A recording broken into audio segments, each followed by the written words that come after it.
El dinero lo cambia todo. La codicia flagrante. En 2005, la banca de inversión Credit Suisse comercializó agresivamente sus préstamos a complejos turísticos. Estos préstamos ofrecían beneficios instantáneos a los prestatarios y grandes rendimientos para los inversores institucionales. Como respuesta, el fundador máximo y accionista de George Wellstone Club, un complejo de esquí privado que prestaba sus servicios a personas muy adineradas en las montañas de Montana, solicitó un préstamo de $375 millones. Inmediatamente, 209 de esos millones fueron a parar a su cuenta corriente privada, cosa que permitía el contrato del préstamo. Credit Suisse no hizo gran cosa para evaluar la capacidad que tenía el prestatario para devolver esta suma, dado que él corría ese riesgo, no era el dinero de la entidad. El préstamo se organizó y vendió como parte de una obligación hipotecaria colateralizada, que transfería todos los problemas potenciales a inversores institucionales, como fondos de pensiones que adquirían productos de préstamos cuyos riesgos los vendedores infravaloraban tremendamente. Credit Suisse firmó media docena de acuerdos como este entre el 2002 y el 2006, por un importe total de unos $3.000 millones. Sin embargo, en el 2007, Joel Weston Club estaba sumido en graves problemas económicos. La mala administración rutinaria se agravó debido a la pesada deuda que debían satisfacer por el préstamo de Credit Suisse. Cuando estalló la recesión y disminuyeron los valores inmobiliarios, el club se declaró en bancarrota. Credit Suisse, que tenía los primeros derechos de retención, propuso un plan de financiación transitorio para cerrar el club, lo que habría dejado sin trabajo a cientos de empleados.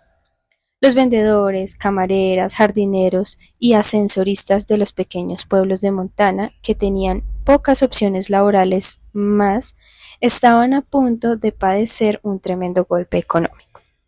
Afortunadamente, un juez de Montana, especialista en bancarrotas, entendió lo que había pasado.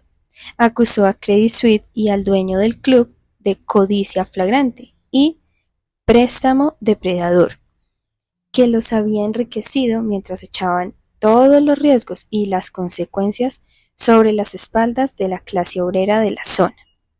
Arrebató a Credit Suisse su derecho de retención, un hecho inusual en este tipo de tribunales. El veredicto del juez hizo posible que otro comprador adquiriese el club, salvando así muchos puestos de trabajo.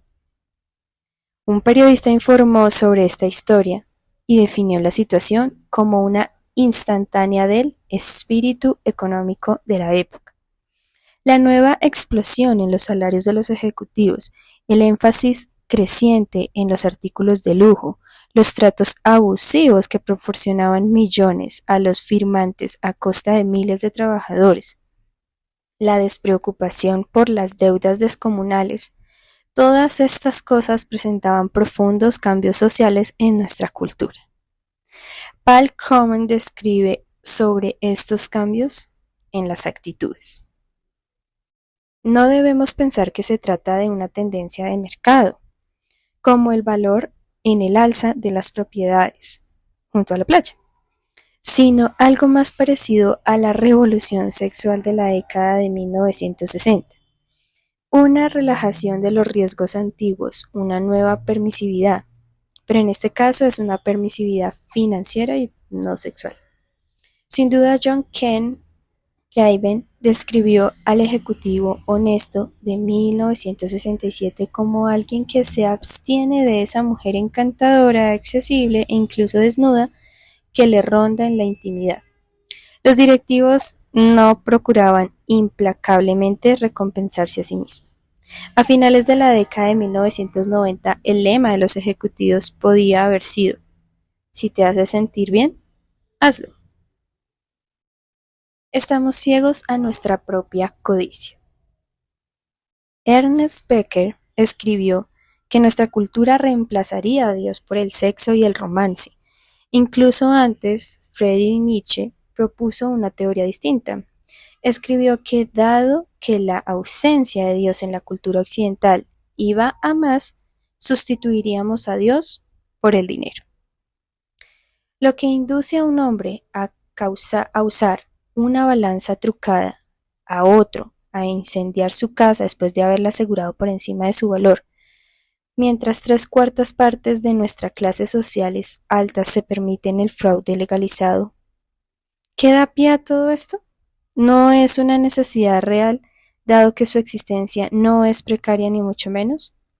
Pero día y noche sienten que una tremenda impaciencia al ver cómo sus riquezas se acumulan tan lentamente y les consume el anhelo y el amor igualmente terribles por ese montón de oro. Lo que antes se hacía por amor a Dios, se hace ahora por amor al dinero. Es decir, el amor a aquello que en el presente nos ofrece el sentimiento más intenso de poder y de buena conciencia. En resumen, Nietzsche presagió que seguramente el dinero se convertiría en el principal falso dios de la cultura occidental. Han sido innumerables los escritores y pensadores que han destacado la cultura de la codicia, que ha venido royendo nuestras almas y ha provocado el colapso económico. Sin embargo, nadie cree que las cosas cambien pronto. ¿Por qué? Porque la codicia y la avaricia resultan especialmente difíciles para detectar en nosotros mismos. Hace algunos años estaba desarrollando una serie de charlas en 7 partes sobre los 7 pecados capitales. En una reunión matutina de varones, mi esposa Katy me dijo: estoy segura de que la semana que toques el tema de la codicia es cuando vendrán menos asistentes. Pues sí, tenía razón. Cuando hablamos de la lascivia, la ira e incluso el orgullo, la sala estaba a rebosar. Pero nadie se considera codicioso. En mi calidad de pastor he visto a personas que han acudido a mí para confesar que luchan con casi todos los tipos de pecado. Casi. Pero no recuerdo a nadie que haya venido y me haya dicho: gasto demasiado dinero en mí mismo. Creo que mi amor por el dinero perjudica a mi familia, a mi alma y a las personas que me rodean. La codicia se oculta a los ojos de la víctima. El modus operandi del dios del dinero incluye la ceguera del corazón. ¿Cómo es que nadie, dominado por la codicia, la percibe? El dios falso del dinero usa poderosas dinámicas psicológicas y sociológicas. Todo el mundo tiende a vivir dentro de un paréntesis socioeconómico concreto. Una vez usted puede permitir vivir en cierto barrio, enviar a sus hijos a las escuelas de ciertas zonas y participar en una vida social, se verá rodeado automáticamente por bastantes personas que tienen más dinero que usted. Usted no se compara con el resto del mundo, se compara con los que comparten su paréntesis. El corazón humano siempre quiere justificarse y esta es una de las maneras más sencillas de hacerlo. Usted dice: no vivo tan bien como él, ella o ellos. Comparados con ellos, mis ingresos son modestos. Usted puede razonar y pensar así por muy lujosamente que usted viva. Como resultado, la mayoría de estadounidenses se considera clase media y solo un 2% se define como clase alta. Pero no engañan al resto del mundo. Cuando personas procedentes de otros países visitan al nuestro, se quedan boquiabiertas al ver el grado de confort materialista que la mayoría de estadounidenses ya lo consideran como una necesidad. Jesús advierte a las personas mucho más a menudo sobre la codicia que sobre el sexo. Pero sin embargo, nadie se considera culpable de este pecado. Por consiguiente, todos deberíamos partir de una hipótesis de trabajo de que esto podría construir fácilmente un problema para mí. Si la codicia se esconde tan bien, nadie debe estar confiado de que ese problema nos le va a afectar. ¿Y cómo podemos detectar y librarnos de la capacidad que tiene el dinero para cegarnos? El poder seductor del dinero. Habiendo entrado Jesús en Jericó, iba pasando por la ciudad, y sucedió que un varón llamado Zaqueo, que era jefe de los publicanos y ricos. Lucas 19, del 1 al 2. Con unas pinceladas breves pero reveladoras, el Evangelio de Lucas nos presenta a Zaqueo. Era un publicano repudiado por su comunidad. Incluso hoy día las personas que trabajan para Hacienda no lo van publicando en las fiestas, pero debemos entender qué significaba ser publicano en aquel momento y lugar. Israel era un país conquistado, sometido a una ocupación militar. Sus conquistadores, los romanos, exigían unos impuestos gravosos sobre cada colonia, con el objeto de evitar la mayor parte de la riqueza nacional, de enviar la mayor parte de riqueza nacional a Roma y a sus ciudadanos. Esto empobrecía las sociedades coloniales, lo que las mantenía sometidas. Los únicos israelitas que vivían en el confort y en la tranquilidad económica eran los romanos que gobernaban y sus colaboradores locales, los publicanos. Su sistema de recaudación dependía de algunos agentes que tenían la misión de reunir para sus superiores romanos los impuestos de cada región donde se aplicara. Todo el mundo los despreciaba. El pueblo tachaba a Zaqueo de pecador, lo cual significaba apóstata o paria. Si quiere hacerse una idea de la opinión que se tenía de estos funcionarios, piense en lo que la gente considera de los colaboradores que, bajo el dominio nazi, oprimieron a sus propios pueblos durante la Segunda Guerra Mundial. Piense en los señores de la droga que se enriquecen esclavizando a miles de personas débiles de las ciudades.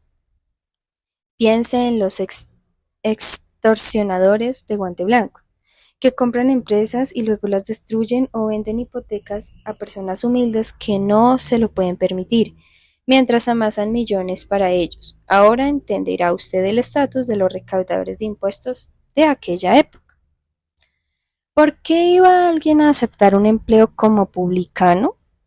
¿Qué podría inducir a un hombre a traicionar a su familia y a su país y a vivir como una paria en su propia sociedad? La respuesta es el dinero.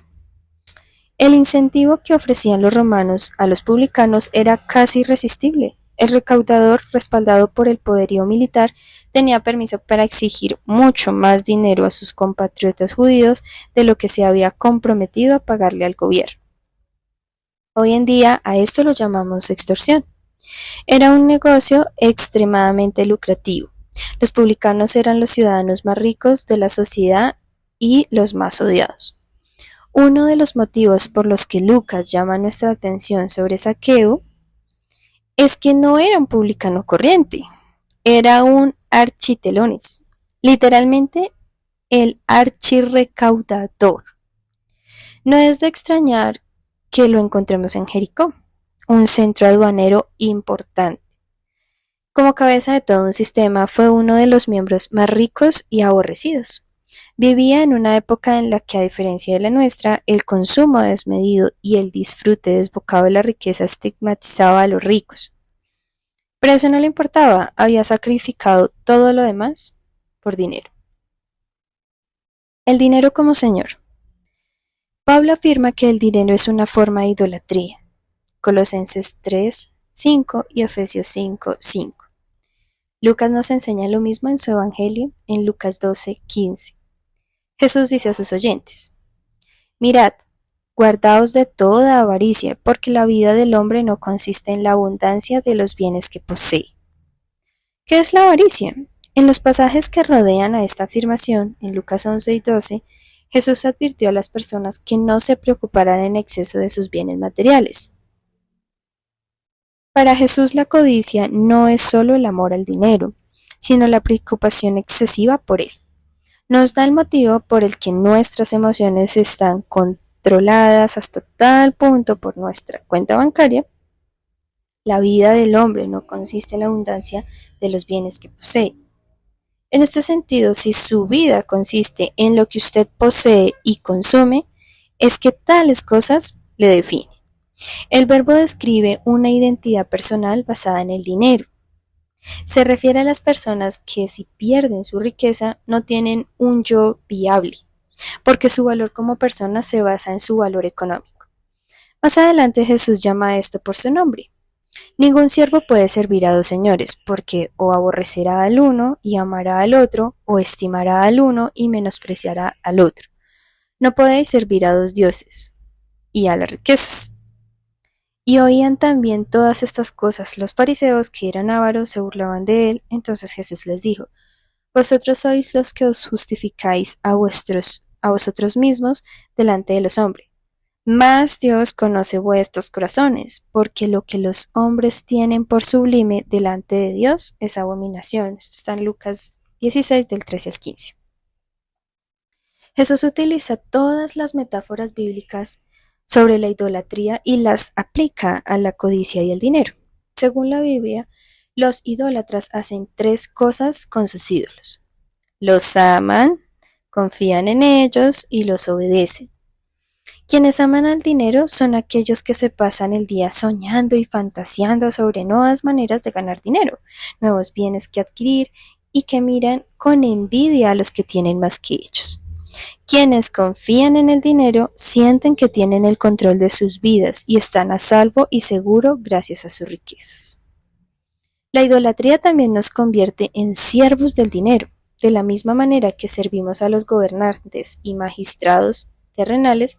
Vendemos el alma a nuestros ídolos. Como recurrimos a ellos para sentirnos valorados, entre paréntesis amor, y seguros, es decir, confiados, hemos de tenerlos y por consiguiente nos sentimos impulsados a servirlos y en esencia a obedecerlos. Cuando Jesús dice que servimos al dinero, usa una palabra que significa el servicio solemne y pactado que se presta ante un rey. Si usted vive para el dinero, es esclavo.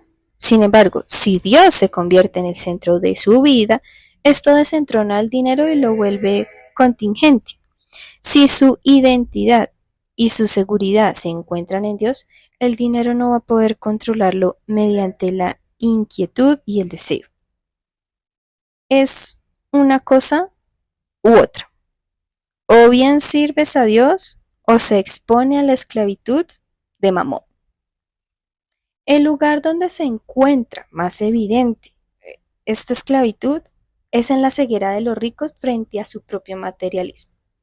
Fijémonos que en Lucas 12 Jesús dice: guardaos de toda avaricia. Es una afirmación notable. Pensemos en otro pecado tradicional contra el que advierte la Biblia: el adulterio. Jesús no dice cuidado con cometer adulterio. No tiene por qué. Cuando usted se acuesta con el cónyuge de otra persona, lo sabe.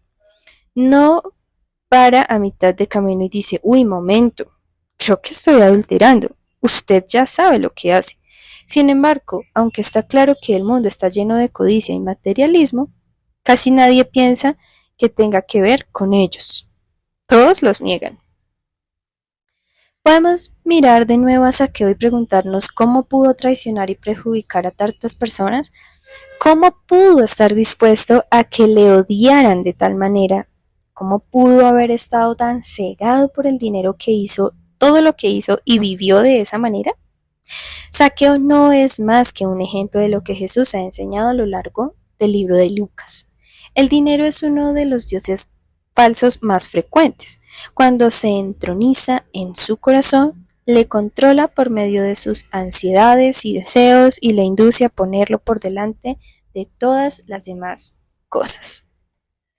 El principio de la gracia.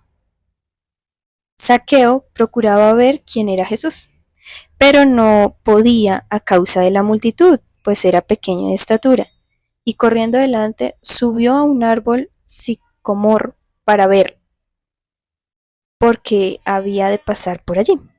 Cuando Jesús llegó a aquel lugar, mirando hacia arriba, le vio y le dijo: Zaqueo, date prisa, desciende, porque hoy es necesario que pose yo en tu casa.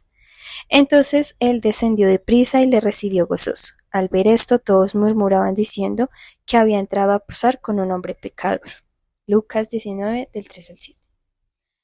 Zaqueo era un hombre corto de estatura, pero ¿por qué un hombre bajito no podía situarse a pie de carrera delante de personas más altas? Es evidente que los demás no lo hubieran dejado pasar. Como respuesta, Zaqueo hizo algo sorprendente. Se subió a un árbol. Debemos apreciar la importancia que tiene esto.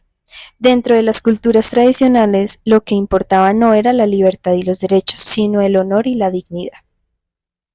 El hecho de que un hombre adulto se subiera a un árbol era motivo de que le ridiculizasen, y mucho. Sin duda una persona como Zaqueo, que era menospreciado y además era bajito, tendría la prudencia de actuar en consonancia con un personaje tan digno. Entonces, ¿por qué lo hizo? Lucas nos dice que quería ver a Jesús. Zaqueo estaba ansioso por ver a Jesús. Quizás ansioso sea un adjetivo que se queda corto. Su disposición a subirse a un árbol apuntaba a algo rayano en la desesperación. Jesús se acercó y vio una multitud formada sobre todo por personajes respetables, todos los cuales se sentían superiores a las prostitutas y a los publicanos. En lugar de dirigirse a algunos de ellos, interpeló al pecador, más destacado de todos los presentes. Zaqueo era el archirrecaudador, era el peor de todos. Sin embargo, delante de aquel publicano tan moralista, eligió no solo hablar con aquel hombre, sino alojarse en su casa. Dentro de aquella cultura, cenar con él o con alguien, pues evidenciaba amistad. Todo el mundo se ofendió, pero a Jesús no le importó. Le dijo: Zaqueo, no quiero ir a sus casas, sino a la tuya. Y Zaqueo le hospedó en su casa con alegría. Esta sencilla conversación no puede ser para nosotros más instructiva de lo que es. Zaqueo no abordó a Jesús con orgullo, sino con humildad. No tiró de dignidad y de riqueza, no. Dejó a un lado su posición social en la vida y estuvo dispuesto a quedar en ridículo para poder ver a Jesús.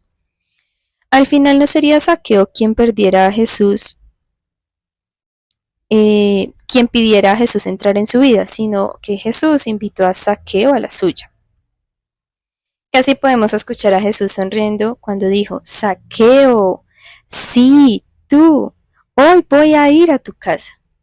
Jesús sabía lo provocador que resultaba su proceder para la multitud, como contradecía todo lo que sabían sobre la religión y lo chocante que le parecía al propio hombre bajito subido al árbol.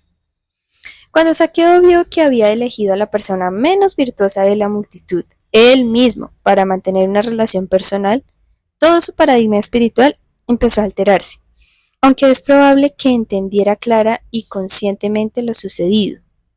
Empezó a darse cuenta de que la salvación de Dios era por gracia, no se alcanzaba por medio de las victorias morales o las obras. Esa relación le traspasó como un rayo y le dio la bienvenida a Jesús con alegría. La gracia y el dinero. Entonces Zaqueo, puesto en pie, dijo al Señor: He aquí, Señor, la mitad de mis bienes doy a los pobres, y si en algo he defraudado a alguno, se lo devuelvo cuadruplicado. Jesús le dijo: Hoy ha venido la salvación a esta casa, por cuanto él también es hijo de Abraham, porque el Hijo del Hombre vino a buscar y a salvar lo que se había perdido. Lucas 19, del 8 al 10. Zaqueo quería perseguir a Jesús y de inmediato se dio cuenta de que si pretendía hacerlo, el dinero era un problema. Por lo tanto, hizo dos promesas notables. Permitió dar la mitad de sus ingresos a los pobres. Esto superaba con creces el 10% que era lo que pedía la ley mosaica. Hoy día, dar incluso el 10% de nuestro sueldo a la beneficencia parece una suma cuantiosa. Aunque las personas ricas podrían hacer mucho más y aún así vivir sin estrecheces. Zaqueo sabía eso cuando hizo su oferta.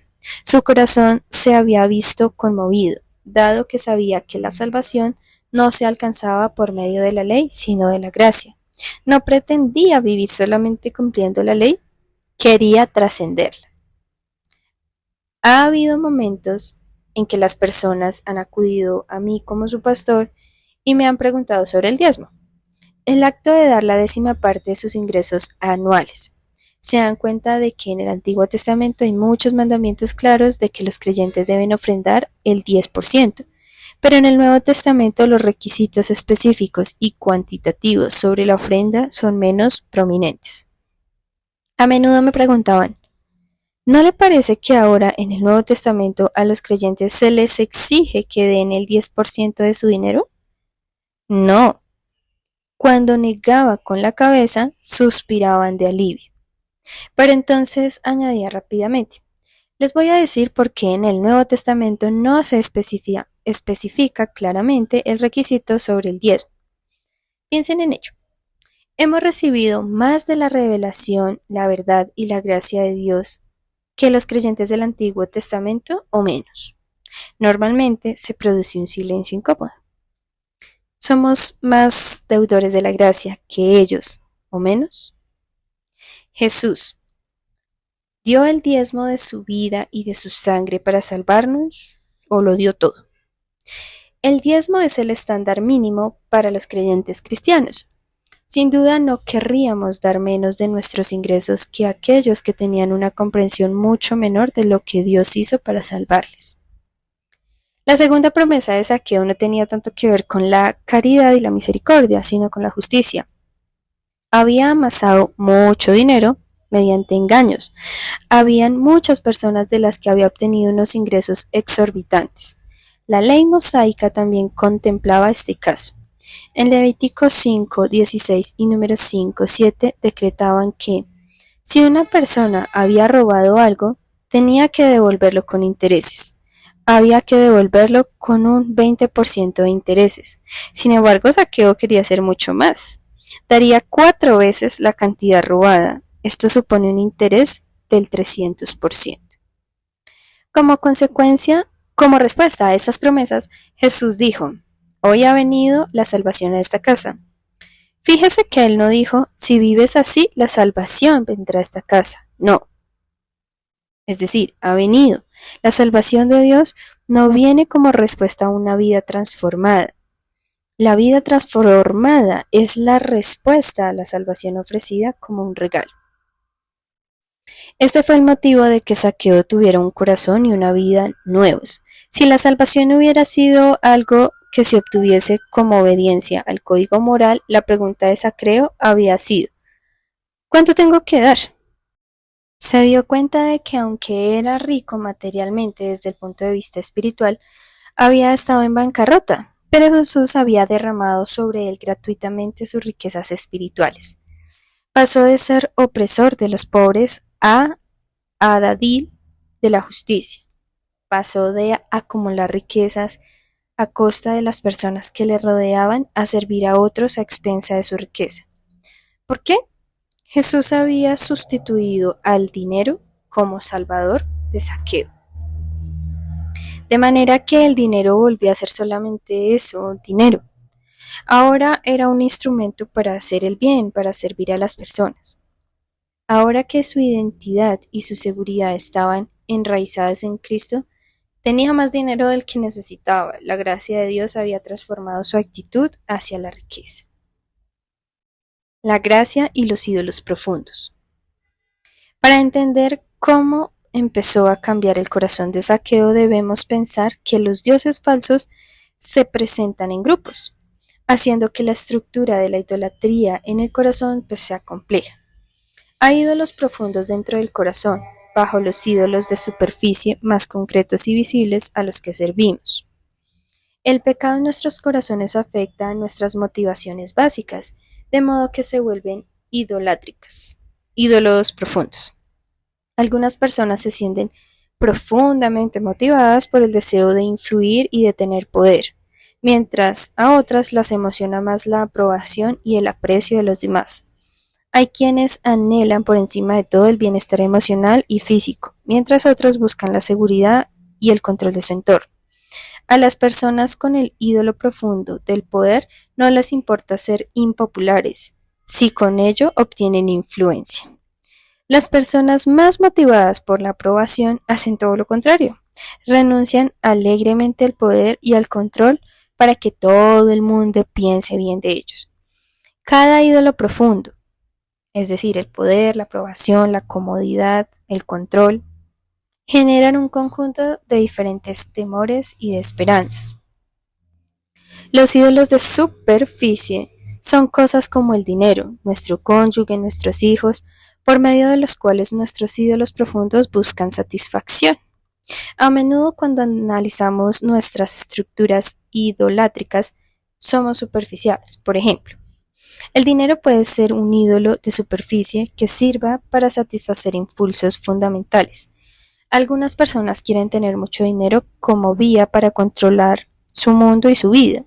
Por lo general, estas personas no gastan mucho dinero y viven muy modestamente.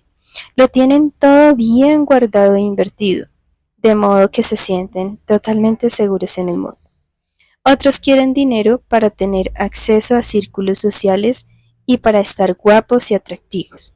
Estas personas sí que gastan el dinero en sí mismos, con prodigalidad. Hay quienes quieren tener dinero porque éste les da un gran poder sobre otros.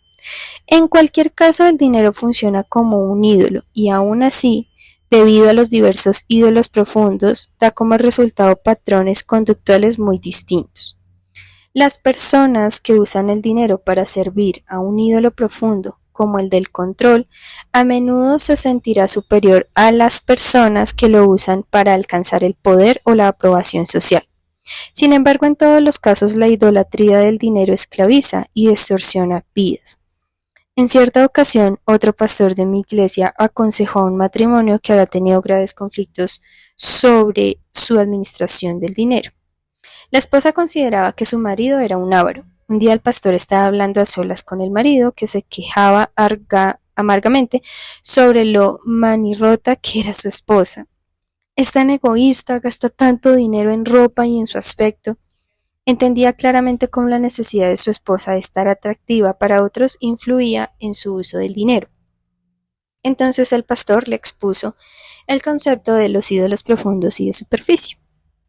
Se da cuenta de que por no gastar o no dar nada, al guardar cada céntimo, es igual de egoísta que ella, que gasta absolutamente todo en su necesidad de sentirse seguro, protegido, en tener el control. Afortunadamente para el consejero, el hombre quedó más conmocionado que furioso. Nunca lo había visto así, dijo. Y las cosas empezaron a cambiar en aquel matrimonio. Por este motivo, los ídolos no se pueden erradicar eliminando sencillamente de la superficie.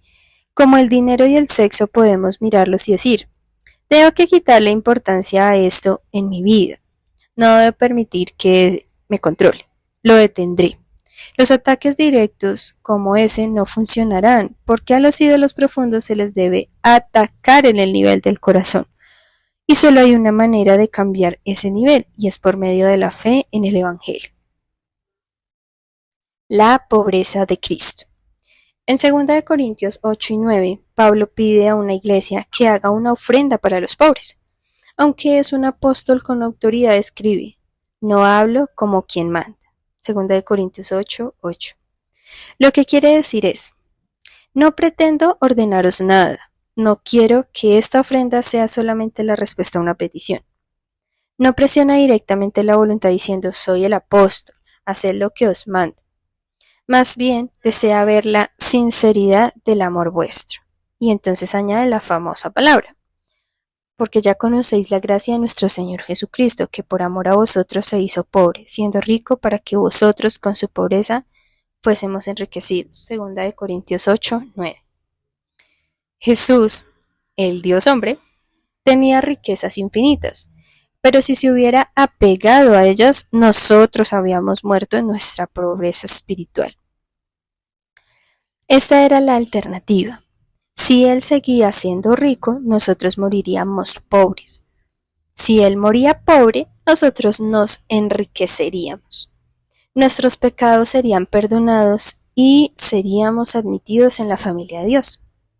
Pablo no se limitaba a dar a esta iglesia un mero precepto ético, exhortándoles a que dejasen de amar el dinero y fueran generosos.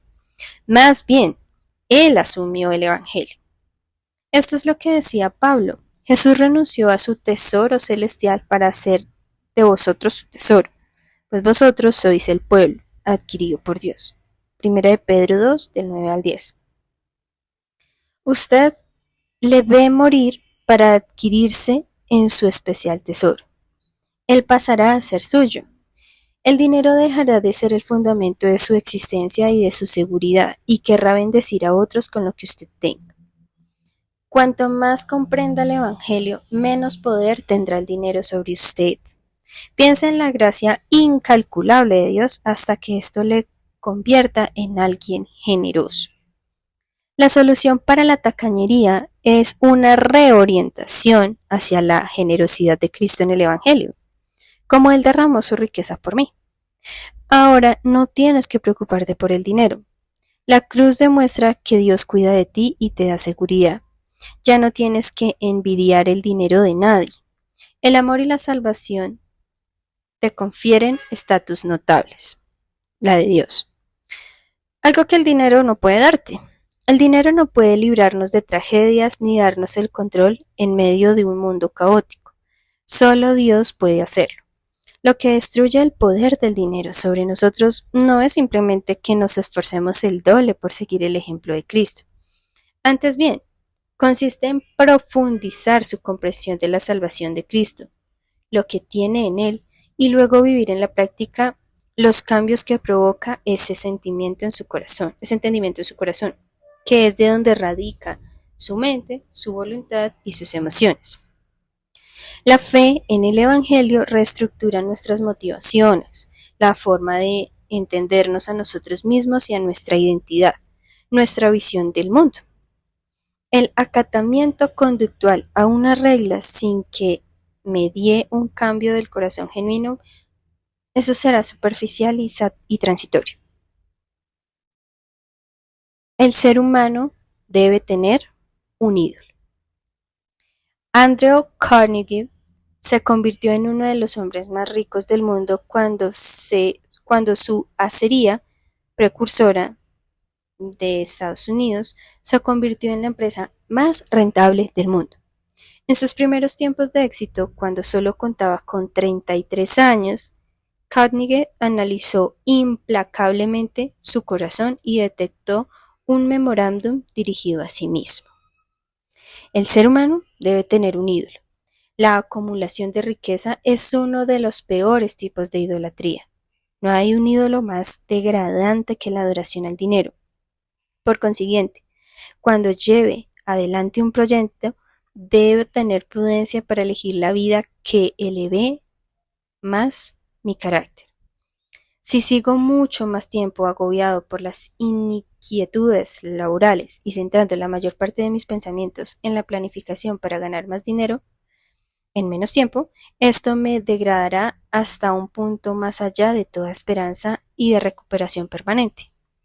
Dejaré de trabajar a los 35 años, pero durante esos 2 años restantes dedicaré las tardes a instruirme y a leer sistemáticamente. Resulta notable el candor y el conocimiento de sí mismo reflejados en esta anotación.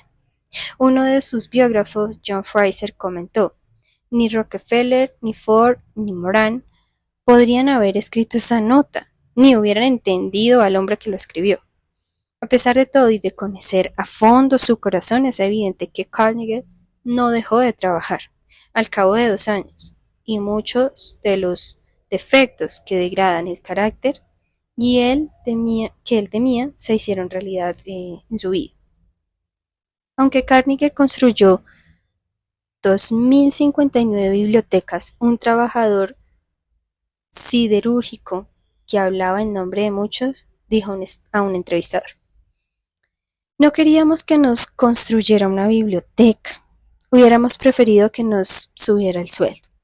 En aquella época los obreros del metal trabajaban en turnos de 12 horas en un suelo tan ardiente que tenían que clavarse a las suelas plataformas de madera.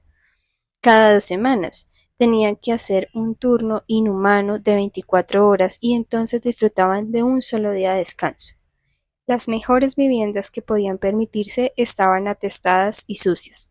Muchos morían a los 40 años o antes debido a accidentes o enfermedades. Bill, a quien conocimos en la introducción, había perdido mucho dinero durante la crisis de 2008 y 2009, después de haberse convertido al cristianismo 3 años antes. Si esto me hubiera pasado antes de ser cristiano, me hubiera aborrecido a mí mismo. hubiese vuelto a recurrir a la bebida o puede que al suicidio. Declaró en determinada época: Bill solo se sentía una persona digna y valiosa si ganaba dinero. Sabía que de haber mantenido esa relación espiritual con el dinero durante la recesión económica, habría perdido por completo la sensación de ser importante y de que su vida tenía sentido. Pero su identidad había cambiado. Ya no descansaba sobre el hecho de tener éxito y dinero, sino que se cimentaba en la gracia y el amor de Jesucristo. Por eso pudo decir, a pesar de sus pérdidas: hoy día le aseguro de corazón que nunca he sido más feliz en toda mi vida. Andrew Carnegie sabía que el dinero era un ídolo en su corazón, pero no supo cómo desarraigarlo. No se lo puede destruir, solo reemplazar. Debe sustituirse por aquel que, aunque siendo rico, se hizo pobre para que nosotros pudiésemos enriquecernos de verdad.